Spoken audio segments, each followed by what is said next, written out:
Hello everybody, Moreno Raven back here again as always and as usual.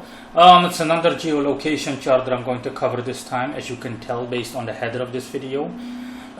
It's going to be on South Africa, the Rainbow Nation. Now let's dive right in. The ascendant is ruled by Aquarius and Pluto is in Capricorn, conjunct the ascendant. That all in all stands for the fact that point one, South Africa has a diverse level of weather or climate.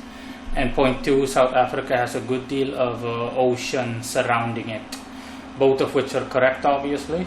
If you just look at South Africa on a map, and if you look into their weather, we'll get to that later. But let's move on. We've got Saturn in Pisces going stationary, so it's standing still. And it's conjunct the second house that deals with income. Now, the fact that Saturn is there and it's going stationary stands for the fact that South Africa has... Honestly, South Africa was founded on hardship, let's just put it that way, and has an extensive history since its founding of hardship and people that have to deal with such. Ironically, that same hardship has also been a source of strength for their economy, but it's a double-edged knife or sword. On the one hand, that level of hardship has made it so that their economy has developed since its founding. But on the opposite end of the spectrum, that same hardship also leads to a good deal of negativity, including on the economic front. So again, it's both a plus and a minus, metaphorically speaking. Sometimes good, sometimes bad regarding the South African economy. Somewhere in the middle from a certain perspective within this given context. We've got Neptune in Pisces going retrograde, opposed Venus in Virgo. Both of these simply stand for the fact that there is a lot of corruption and a lot of financial mismanagement in South Africa as a whole, period. We've got Jupiter in Taurus going retrograde in the third house, which stands for the fact that South Africa's infrastructure is not the best. It is uneven, let's just put it that way, to say the least. In some places infrastructure might be good, but in other places the infrastructure is quite a pain in the ass, let me just put it that way. Now, I'm going to tackle several issues altogether, since Jupiter is conjunct the Earth and conjunct the fourth house, also ruled by Taurus. Both essentially mean that the lack of an adequate infrastructure here and there, at a substantial level that affects essentially the majority of the population, or at the very least a considerable amount, since it's Jupiter, also leads to problems in the household. It essentially stands for the fact that most households in South Africa focus on money. They focus on an income to stay together essentially, or to keep their heads afloat. While I'm at this, I'm also going to say regarding the fourth house that Uranus is there in Taurus going retrograde, which stands for the fact that a good deal of households in South Africa have to deal with fluctuation regarding their income. Again, money simply leads to, or a lack thereof, leads to issues in the household. So the whole concept of the infrastructure and the lack of an adequate infrastructure for the masses leads to it essentially stagnates both the household from a material perspective as well as from a material perspective. So real estate even is hampered. Adequate or optimal real estate development is hampered due to the aforementioned issues in infrastructure. Now, on the opposite end of both Jupiter and Uranus, you've got the Sun, midheaven, Mars at its absolute strongest, Mercury and Ceres all in Scorpio. And let's just, like I said, Mars is at its strongest. Mars is in Scorpio, one of the signs it rules over, zodiacally speaking. And it's also super strong in the house that Capricorn rules over. Mars is also strong in Capricorn for people that weren't aware of it. The same can be said of Mercury. Mercury does well in both Scorpio as well as the house of Capricorn. And all of them are conjunct midheaven and whatnot. And Ceres is more or less neutral. And the same can be said of the Sun, although the Sun is strong in the ninth house, since that is Sagittarius house, and Sagittarius is a fire sign. All in all, Jupiter and Uranus, this whole cluster being opposed, this whole cluster, other than what I already described here, this cluster is about corruption. Corruption. There is a tremendous and high level of corruption within South Africa. Within South Africa, both governmentally, so politically, as well as within any authoritarian environment. So whether it be commercially, industrially, corruption is quite a big problem in South African society. And that's what leads to the aforementioned issues regarding infrastructure and real estate, as well as issues in the household. That's why it's in Scorpio. All of these planets and or asteroids in Scorpio stands for greed, especially Mars, since it's at its strongest. And since the Sun is the only one in the 9th house, it stands for politicians in general. Politicians, people that are in charge of the educational system, you name it. And the other planets, Ceres being the only asteroid there, especially Mars in the 10th house, stands for, again, authoritarian figures, lawmakers, lawyers, CEOs of companies, anyone that is quote-unquote in charge. The corruption is off the scale and it's driven by greed, financial greed.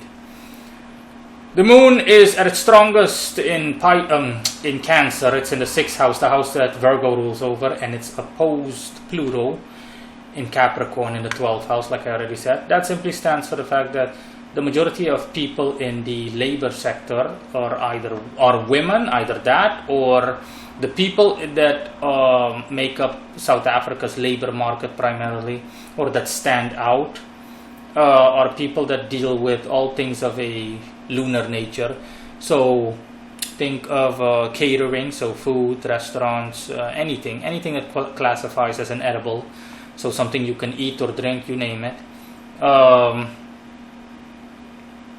The real estate market, things that are sold at a household level, agriculture, all of these things make up South Africa's thingy. South Africa's market base. So either one of the two or both, or a combination of both. The opposition with Pluto stands for, again, issues not only being due to the weather primarily, so drought especially, but also, again, corruption, honestly. Corruption has both a beneficial as well as a counterproductive effect on the labor market.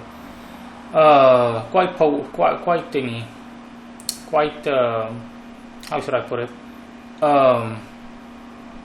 Quite splitting in nature. On the one hand, it has a benefit, and on the other hand, it has a drawback.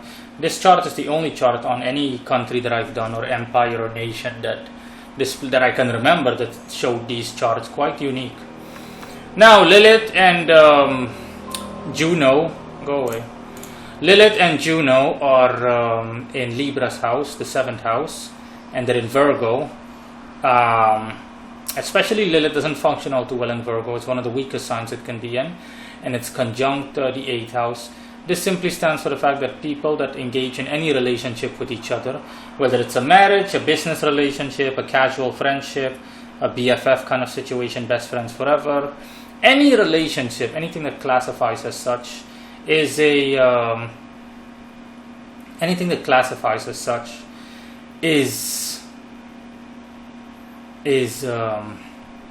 motivated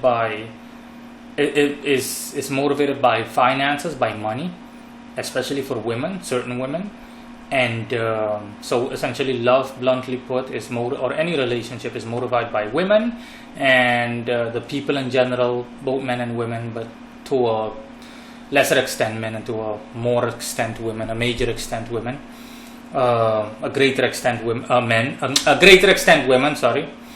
To a greater extent women, they're more critical and selective and picky in terms of whom they bond with in relation to whatever relationship they've got going on. And now we come across arguably South Africa's strongest trait. The part of fortune is in Libra, and the house of Sagittarius conjunct the 9th house, and Pallas is also there, conjunct Pallas. The asteroid Pallas, which is 23 degrees in Libra in the 9th house. All in all, this simply stands for the fact that South Africa has a very rich and well-refined flora and fauna. So nature, plant and wildlife is just amazing in South Africa, and it's arguably the strongest trait. And yeah, that's essentially it. Now I'm going to move on to a PDF that I created, just like with the last video on Australia.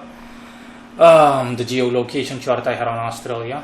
I'm simply going to prove, not that proving is necessary, but just for good measure's sake, I'm going to prove to people watching this how accurate it is. Obviously, it's accurate to the fullest extent, will always be. So see here for yourself regarding the weather, just like I described, what the weather is like in South Africa.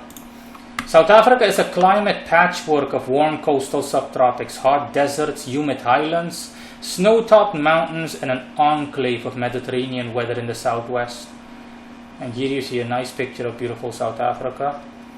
And here you see a chart which essentially signifies it in the most practical manner. Red, as you can tell here, stands for hot and desert. Green stands for cold, like European style thingy, a European style climate. Light yellow stands for somewhere in between, and the orange stands for semi-hot, so a steppe-like environment. Think of the Middle East.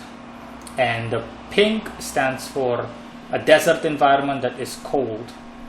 You see how diverse the weather is in South Africa. So there you go. Before I continue, you can find this PDF linked in the description of this video. Enjoy. Now we're going to look at the corruption. Corruption in South Africa. In 2013, Afrobarometer, or Barometer, found a substantial increase in the public's perception of corruption since 2008. 60% of South Africans believe that the government could be doing more to curb corruption compared to 56% elsewhere on the continent. South Africans' experience of first-hand corruption ranks amongst the least on a first-hand basis in Africa. At one stage, only 15% of South Africans admit to having paid a bribe.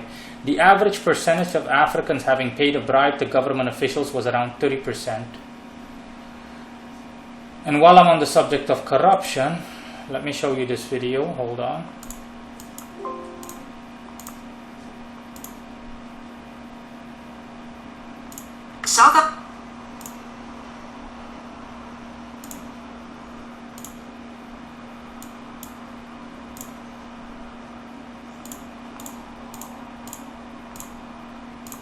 There you go. South Africa's economy has been ranked as one of the world's most miserable, with soaring public debt and a quarter of the workforce unemployed. To combat this, President Jacob Zuma has promised austerity measures. Yet Zuma himself has spent more than $20 million of state funds for upgrades to his home, which includes a pool, a chicken coop, and an amphitheater. And in May 2016, it was revealed that the state had spent roughly $550,000 on cars for Zuma's 4 wives. So we wanted to know, just how corrupt is South Africa? Well, South Africa actually has a strict legal framework that's tough on corruption, with bribery, extortion, fraud, and money laundering all considered criminal offenses. However, these laws often go unenforced, and corruption is widely considered a plague on the South African economy. This corruption generally comes in 2 forms.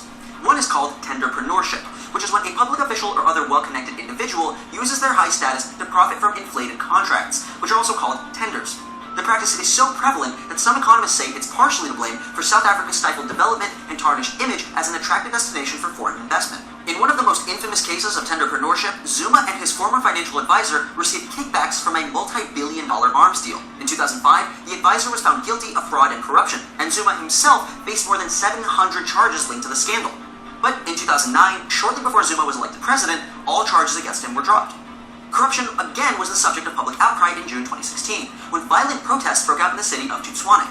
South Africa's ruling party had chosen an allegedly corrupt senior official rather than a local person for the mayoral candidacy. Corruption is also rampant in the private sector. Much of it comes from abusing the Broad-Based Black Economic Empowerment Act, or BEE, which was created in the early 2000s as a direct response to nearly half a century of apartheid policies which favored white-owned businesses. The law aims to redistribute assets and wealth among the country's minority population by requiring businesses to hire a set proportion of black employees in order to secure licenses and government contracts. The law in this case states that black is an umbrella term for historically disadvantaged people and can include other minorities. Corruption takes the form of fronting, which occurs when a mostly white-owned business misrepresents itself as racially diverse in order to benefit from BEE. But South Africa is arguably best known for Zuma's questionable practices. Many of them have been tied to the infamous Indian-born Gupta brothers, who have personal and professional ties with Zuma. The brothers allegedly wield their power to appoint individuals to positions in parliament that directly benefit their own business ventures. However, this, like most other instances of high-level corruption, has been difficult to prove. And despite calls for Zuma to step down in an attempt from the country's opposition party to impeach him, he's projected to serve the remainder of his second term until 2019. Until South Africa elects a more just leader and further enforces their existing anti-corruption framework, this shady behavior will likely continue. South Africa's corrupt government is part of the reason why the country was named as having one of the world's most miserable economies. Find out what other countries made the 2016 Misery Index by watching this video. Well, the label is based on the two factors that affect daily life the most: inflation. So yeah, you saw it for yourself. You heard it for yourself. Now let's move on to from corruption to infrastructure.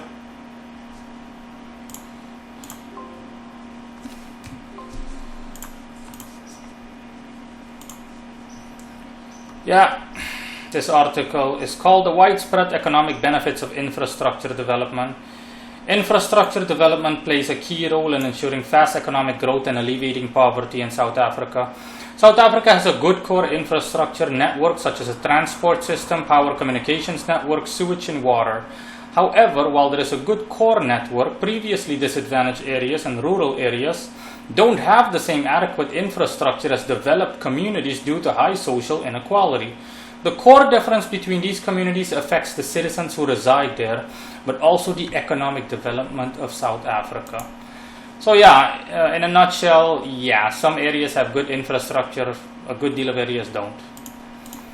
Let me see, last but not least, I can share this article regarding flora and fauna with you guys. And that's essentially it. Remember, you can find the PDF, this nifty PDF, linked in the description below. South Africa, flora and fauna. The variety of South Africa's climate and altitude accounts for its diversified flora and fauna. Major vegetation zones include the forest and palm belt of the east, south, and southwest coast. And it just goes on how and explains how there is such a high level, high concentration of diversity in terms of vegetation as well as wildlife.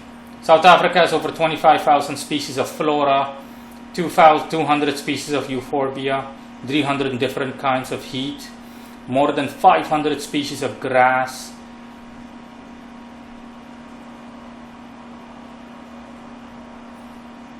See, look at this. All the kind of animals they have: aardvark, jackals, lions, elephants, wild buffaloes, hippopotamus, and various kinds of antelope are still found in some parts of the country. So extensive is the variety of both smaller mammals and of plants that they have not yet all been identified. The number of different kinds of birds is approximately 900, 200 for snakes. The number of species of insects is estimated at 40,000, and there are about 1,000 kinds of fish. So yeah, you've seen and heard it for yourself. See, that's what this stands for, the pot of fortune in Libra in Sagittarius' house. Sagittarius deals with the outdoors, and the pot of fortune in Libra, Libra stands for refinement. And that's why. That's South Africa, guys. Until next time, goodbye.